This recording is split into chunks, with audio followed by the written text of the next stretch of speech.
देश विदेश की सच्ची खबर सच के साथ। आप देख रहे हैं नेशनल इंडिया न्यूज।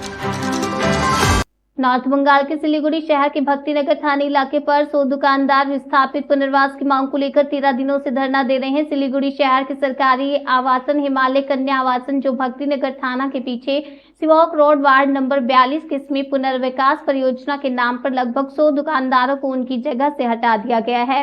इन दुकानदारों का आरोप है कि नगर निगम ने पहले इस जमीन को पार्क बनाने के नाम पर खाली कराया था, लेकिन अब इसे एक व्यवसायिक परिसर में तब्दील किया जा रहा है, जहां दुकानों को ऊंची कीमतों पर बेचा जा रहा है। स्थानीय व्यापारी और प्रभावित परिवारों ने इसे अन्याय करार देते हुए प्रशासन से पुनर्वास की मांग की है।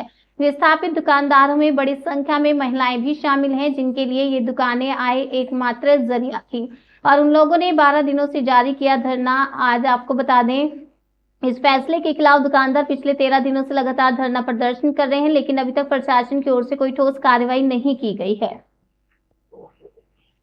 আমরা লোকাল স্থায়ীরা আমরা আগে করবো, স্থায়ী বাসিন্দারা, তারপর আমরা অন্যদের এখানে দোকানদারি করতে দিব।